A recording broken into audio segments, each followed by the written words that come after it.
Nous continuons notre lecture du Good Word sous la série Ali. Et cette semaine, notre thème est Viser la paix. Notre lecture se trouve dans le livre de Matthieu, chapitre 18, verset 15. Si ton frère s'est rendu coupable à ton égard, va le trouver en tête à tête et convainc-le de sa faute. S'il t'écoute, tu auras gagné ton frère.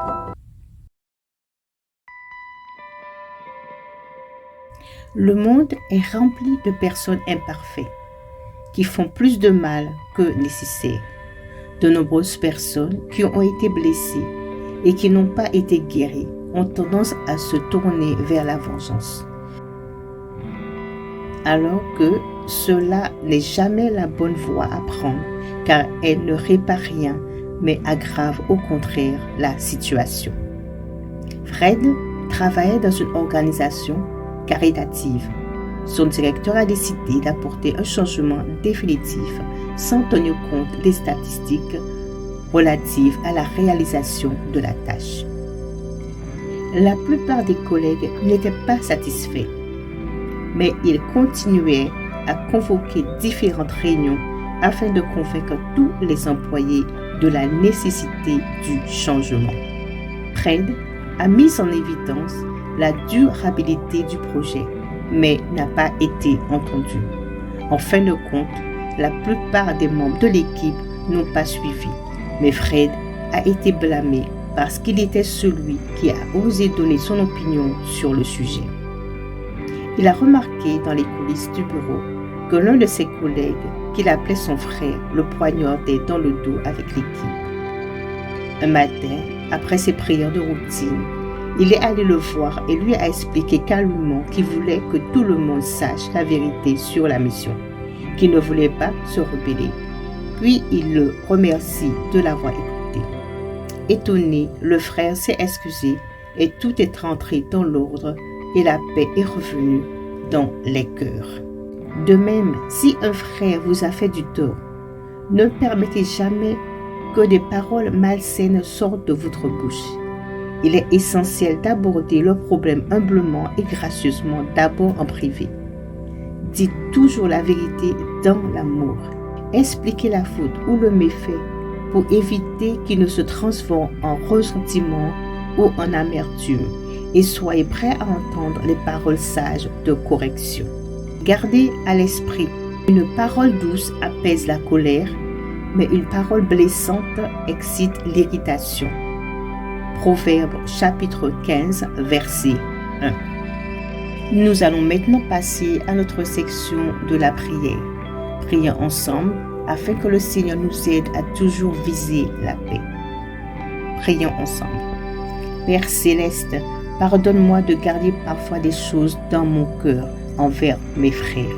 Ô Seigneur, aie pitié de moi au nom de Jésus. Père Céleste, que ta parole habite abondamment en moi.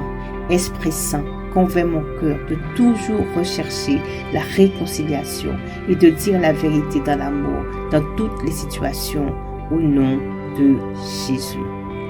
Père Céleste, j'aspire à te plaire, que les paroles de ma bouche et la méditation de mon cœur soient toujours agréables à tes yeux, au nom de Jésus.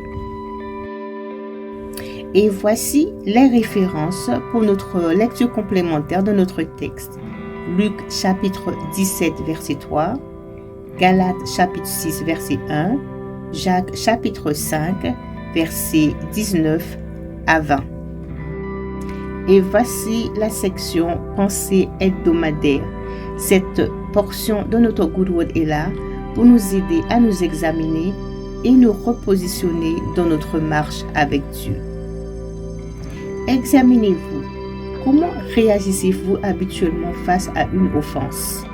Deuxième question. Parlez-vous d'abord à la personne concernée avant de vous plaindre aux autres? Sinon, pourquoi?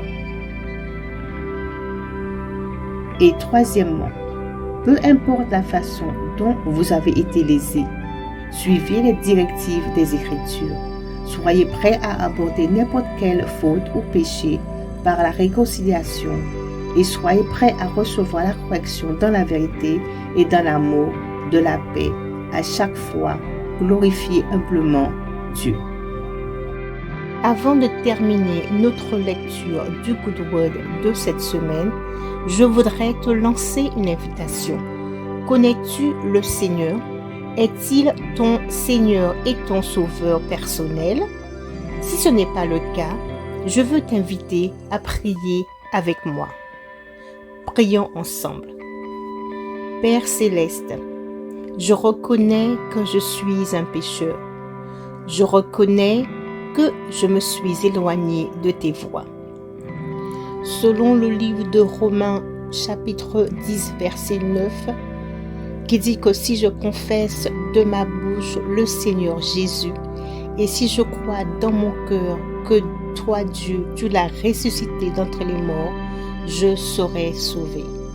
Je confesse le Seigneur Jésus de ma bouche, et je crois dans mon cœur que toi, Dieu, tu l'as ressuscité d'entre les morts. Merci Père Céleste, car je reçois maintenant ton Esprit Saint qui vient habiter en moi et me conduit chaque jour. Merci Père, je suis maintenant sauvé. Bienvenue à toi mon frère et ma sœur dans le royaume de Dieu. Et ainsi se termine notre Good Word de cette semaine. Je vais vous inviter à vous abonner à la chaîne si vous ne l'avez pas encore fait, à aimer la vidéo et à laisser un commentaire. Soyez bénis, merci de votre fidélité et passez une très très bonne semaine. À bientôt!